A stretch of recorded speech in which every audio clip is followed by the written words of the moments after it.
I had some people ask me some questions in the comments, and instead of just commenting on the comments, I thought it was important to fill in this information for everybody, because I've answered these questions or made comments to these questions in previous videos, but I guess not everyone that subscribes lately goes back and looks at all the videos. Doesn't always happen, but anyway, the one question, why I live in a tiny house. Well, on Vancouver Island, the rental availability is almost zero. There's 3 rooms available, and thousands of people that want them, and they cost $1 million a night. I'm slightly exaggerating, I guess, but that's the way it is. It's Vancouver Island rental situation is horrible. It's just horrible. And ever since I met my dog Baby, I got her when she was like 8 weeks old, just a little tiny thing. And in the first 4 years of having her, we were homeless 3 times in 4 years. So basically, the 4th time we were kind of homeless. We were living in a tent in a friend's backyard, and it was beginning of November, so it was starting to get kind of cold.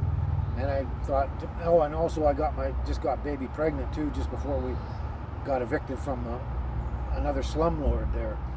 And anyway, so I thought I can't be living in a tent in November in the winter with a pregnant dog. It's just not going to happen. So I went on Marketplace, and I found my tiny house on wheels, and it was just posted that first day it was posted.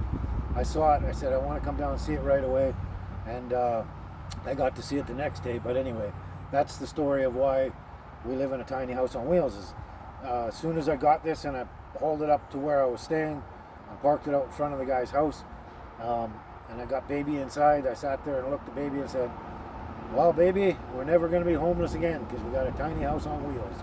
And that's how that came about. So that's the story of why we live in a tiny house on wheels, and why we're not in an apartment, a house, or whatever. Anyway, hope that fills you in, and we got to go do some stuff. So ciao for now. So there was another question, but I got to finish answering the last question first, because I know somebody's going to ask me. Anyway, how long have we been in the tiny house on wheels? Well, probably about 2.5 years now. Just living totally in this tiny house. For a while I was on a pad at the job and all that stuff too, but we've been living permanently in this house now for about 2.5 years, and we plan to keep doing it. So that's the follow-up to the last question.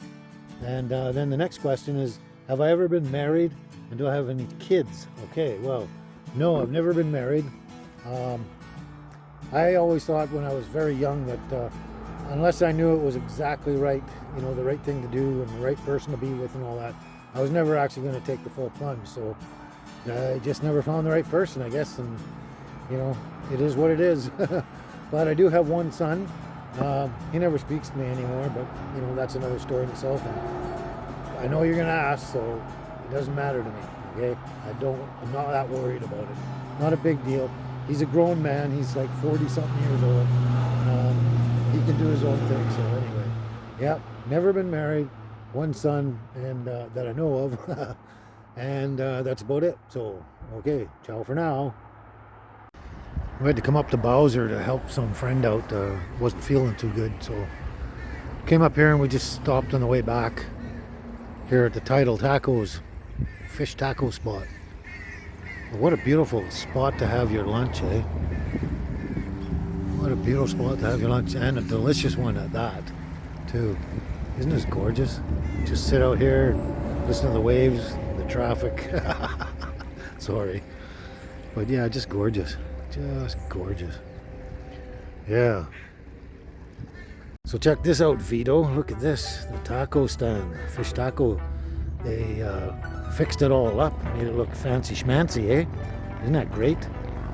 Look at the door they got in there too. Yeah. This is fantastic. Looks great now. Anyway, I'm tempted to have a fish taco here, but it's only 2:30 and I got 3.5 hours till dinner, so it'll probably be cold and soggy by then, so Maybe another day. Anyway, how do you like it, Vito? Ciao. Okay, girls, you've been quite wonderful about me driving around this afternoon, sitting in the truck. So you want to get out and go for your little walkies? You want to go out for your walkies?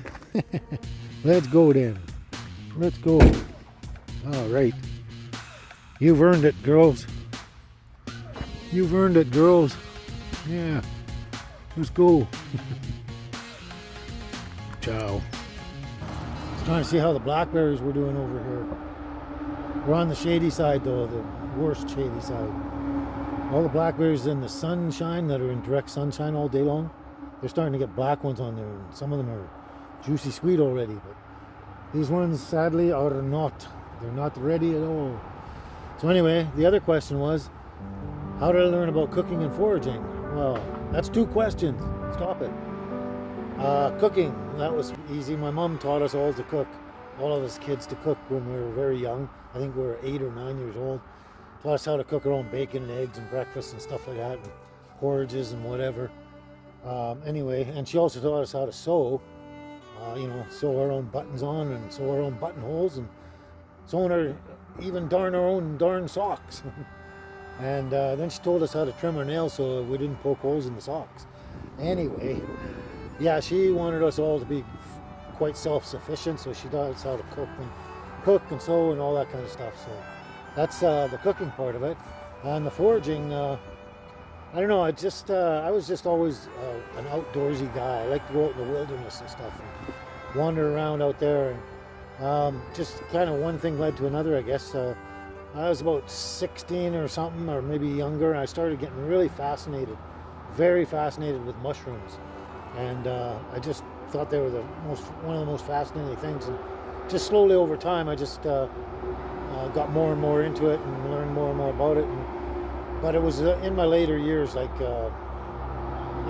after 45 or something, that I really, really dove into it deep and started really going out and collecting and identifying and doing the whole 9 yards and stuff like that. So, but when I was young, in my early pre-teens or something, we were out picking stinging nettle and eating it. But that's the funny thing, I didn't learn that from my parents. It was the neighbors. They were out picking the stinging nettle, and I just went with them. And so that's how I learned about the stinging nettle way back then. I was, I don't know, 13, 14, something like that. I don't know. And then from there, it just, stuck a chord in my head, and my wilderness desire to be out in the wilderness and that, all of it combined, it just, I guess all things led together. And I just, as time went on, I started foraging more and thinking about it more, and just, I wanted to know what there was to eat out there in case of a catastrophe. And it looks like we might be headed for one. Anyway, I hope that answers your questions, cooking and the foraging. Cooking from mom basically, and then I taught myself, because I was a foodie back then, and I wanted real good food. And then foraging just was almost a natural process. But anyway, I hope that answered your question fully, and I got to get out of here because the thorns hurt. Anyway, we'll talk to you soon, okay? Ciao for now. So I'm driving down the highway yesterday, actually. Not today. But anyway, and I kind of drive like an old farmer. But I'm driving down the highway, and I'm constantly looking out my side mirrors, because basically I got a class 1 license technically, and you're always checking the mirrors. But anyway, I looked out the window and I saw something fly off my camper, and there went my whole chimney flue, my fireplace flue, and the chimney cap as well. When it hit the ground, this cap just came off all its rivets here. The rivets just snapped right off here. But the thing I thought was really interesting and weird was I was under the impression that these things were, bolted down or screwed down or something down, so that they would, they wouldn't move up and down in the chimney flue slot. I don't know why I thought that, but whatever. Anyway, I guess the wind just caught under this baffle here, and just it blew out. And I wasn't going that fast either, and I was going about the same speed as I go all the time. So I don't know why it took so long, but anyway, that's great. That's wonderful. So that's going to be a lot of fun, fixing this and getting it done. But since I don't have a fireplace right now, a wood stove, I'm going to just put it aside, and since it's summer and that, and get on that when the wood stove shows up and try and figure out what we're going to do with this. I don't know. In the end, I don't know if it's going to be that much of a problem. I'm just going to possibly just scrap that and seal it up. But this is definitely going to be fun. I got to get up there and, for now, and seal up the hole up there. It's going to be a lot of fun trying to get up there and get the thing done. I got to seal that up so rain doesn't get in, and even worse at this time of year, the mosquitoes, they can fly down inside there and bite me to death. So that's going to be fun. We got to figure out what we're going to do with this situation here. We'll do something. Some people in their cars, eh? Anyway, I've got those all put away and that, and we'll get working on that through the summer, and like I said, when the wood stove shows up, and figure out something from there. But definitely got to get up on the roof and seal that off, get some plastic and some tape, and seal it down real tight so it's completely waterproof. So we'll get on that in a while. Ciao for now. Trust me now, it is not easy to get up here. Not at all. But check this out. There apparently was 4 screws in here, supposedly holding that sucker down or something. I don't know what the hell happened. There's more screw holes up around here too. If those are missing or something, I don't know. I don't know what happened and why it blew off, but it's a mystery. But anyway, I'm gonna just cover this up with plastic for now, for the time being.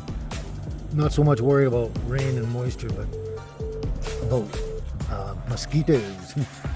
But yeah, this is definitely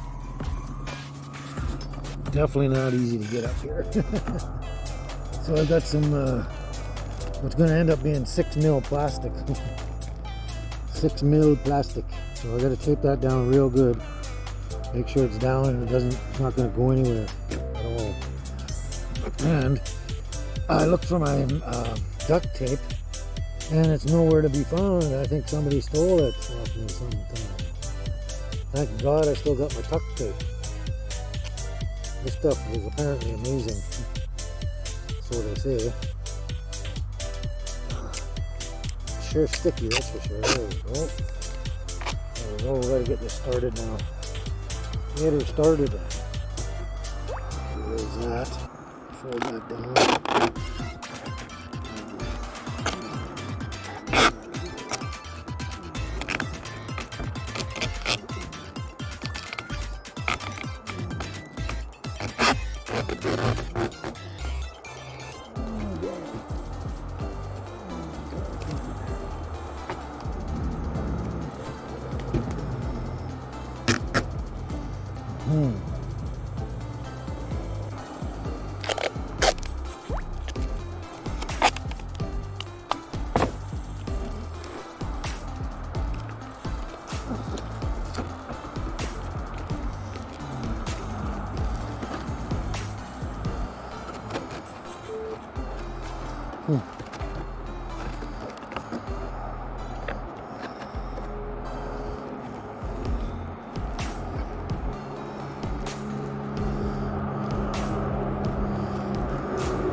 Well, that looks like it's stuck down totally now.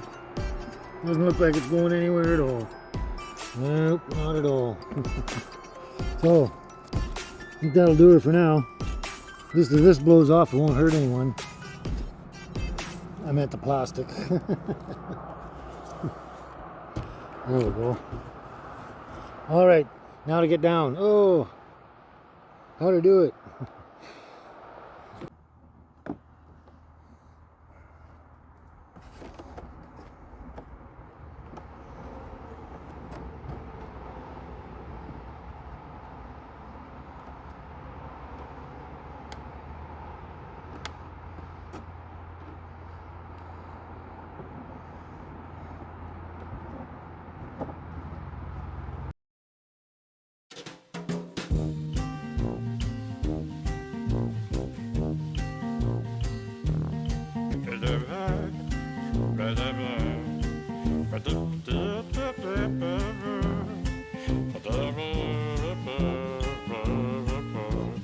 Wait, stop. Just hold up a second. Sorry, I have to apologize. I keep forgetting that there's this stupid graffiti behind me every time I make my videos, and it gets in there somehow, and I forget it's there. So I have to apologize for that, and I'm going to try very, very hard when I do my videos from now on that I'm not going to get the stupid graffiti in the back of my shots at all. Okay, so I just thought I'd have to mention that and let you get back on with the show. Okay, get on with the show. Okay. Ba-da-ba, ba-da-ba, ba-da-ba, ba-da-ba, ba-da-ba.